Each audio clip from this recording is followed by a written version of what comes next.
We shall continue our discussion on Big O notation.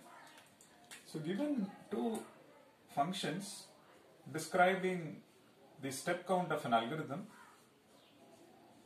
so given a function f of n which is describing the step count of an algorithm, we wish to compare or analyze f of n with respect to another function g of n. That's precisely the objective of this notation.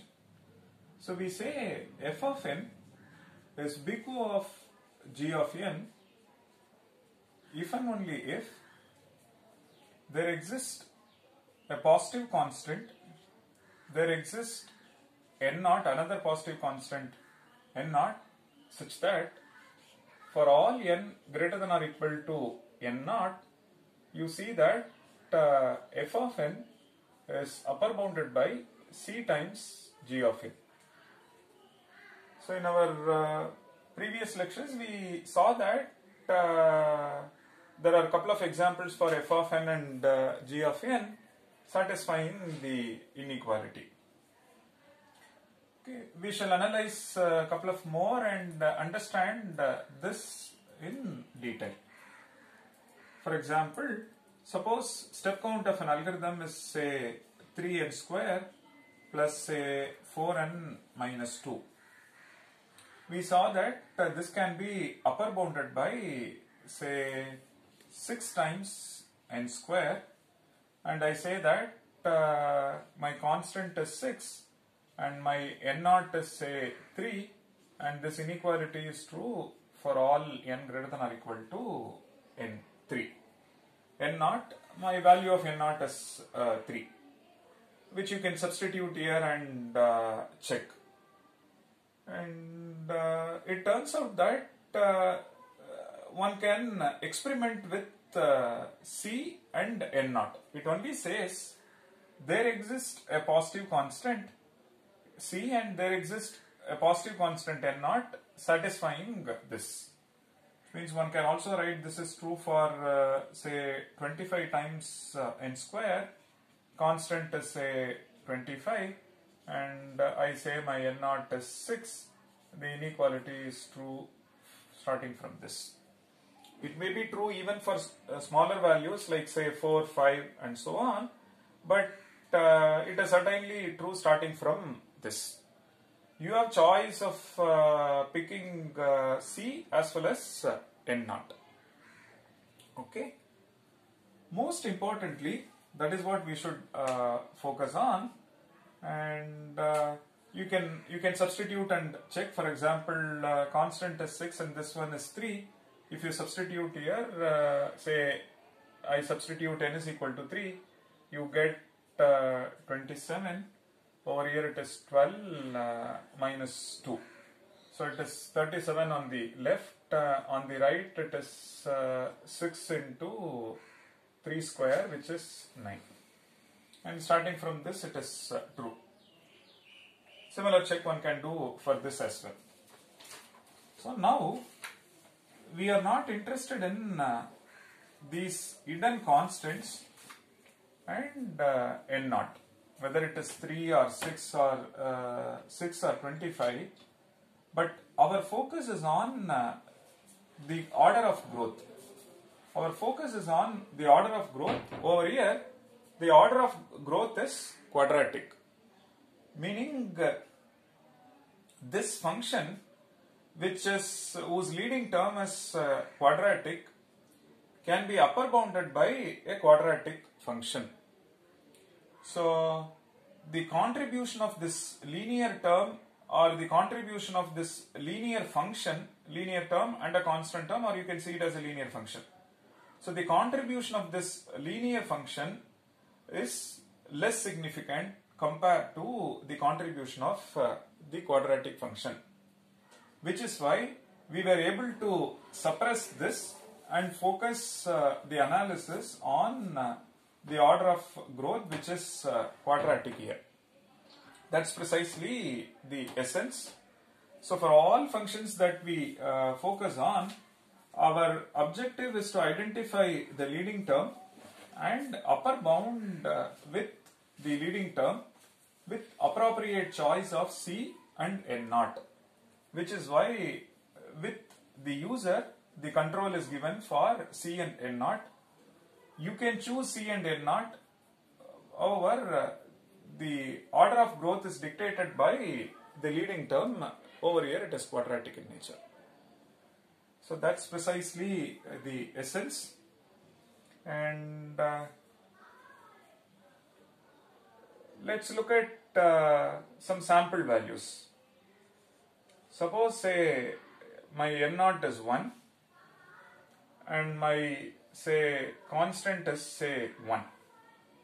Let's verify with respect to this whether the inequality is true. The following inequality, 3n square plus 4n minus 2 is less than or equal to 1 times n square. C is 1 and n naught is 1.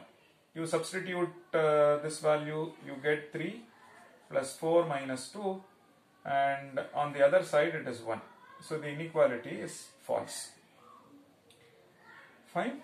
And let C be 1 and choose n naught to be 2.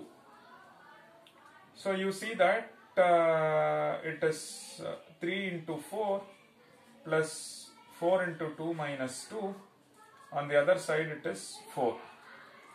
This itself is 12, which means we can say inequality is false. C is still 1. I am only experimenting with n naught. Now this one is 3 into n square, which is 9, and 4 into 3 minus 2. On the other side it's 9. Okay.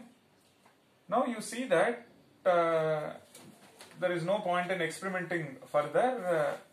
You can, if you just pay attention to this, you can see why the inequality is not true. You see that the leading term constant is 3 and you are trying to upper bound using 1 times n square. So, which is not possible. So, this cannot be upper bounded by any n naught with C being 1. I repeat, this inequality is never true. Simple reason, one can experiment and see, but simple reason, leading term over here, if you look at, whose coefficient is 3, but we are trying to upper bound that using 1 times n square, which is not possible. So let me take say 3n square plus 4n minus 2 is say upper bounded by say 4 times n square. My constant is 4 and let's take n naught to be 1. So with respect to this, let's experiment whether the inequality is true. 4 minus 2 is less than or equal to 4. Fine. So you see that the inequality is false. You take n naught to be 2 and you see that it is 3 into 4 plus 4 into 2 minus 2 is less than or equal to 4 into 4. So on this side it is 16, on this side it is 12, and this will be 6. So 12 plus 6 is 18. So the inequality is true starting from here. So according to this, one has to choose C, which is why the control is with the user. So there exists C. It is not saying it is true for every C. So for C 1, 1.5, 0.5, and for example, so 3 times n square plus 4n minus 2 is not upper bounded by 0.5 times n square for any n naught. Very important. However large n naught is, this inequality is never true. Similarly, 3n square plus 4n minus 2 is not upper bounded by 2 times n square for any n naught. Okay, so one has to choose C carefully because the coefficient is 3. Over here what I choose must be at least 3 plus epsilon, and so which means 3n square plus 4n minus 2 is less than or equal to 3 times epsilon times n square for some epsilon greater than 0 and n naught greater than 0.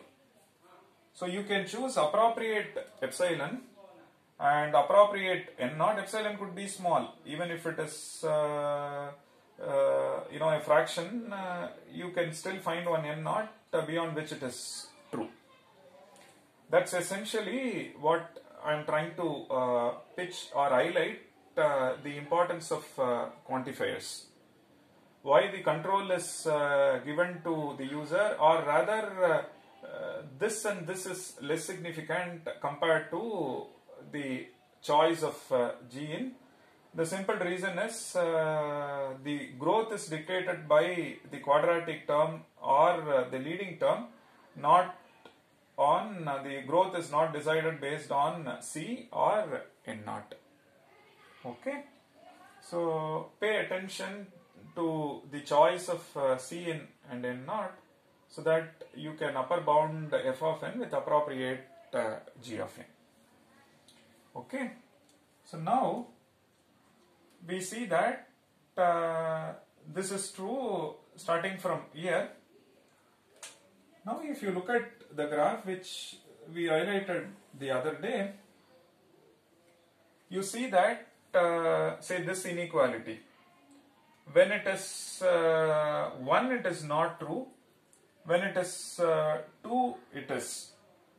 So which means if you look at the growth, maybe something like this, and if you look at something like this, say this is my f of n and this is my g of n.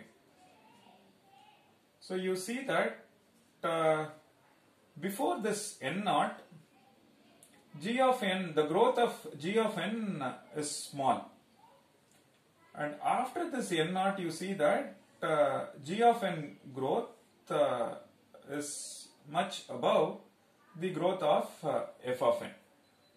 So there are some values until that you, for example, if function involving trigonometric, then some fluctuation can happen. Or in general, before this n naught, it may so happen that f of n is not upper bounded by g of n.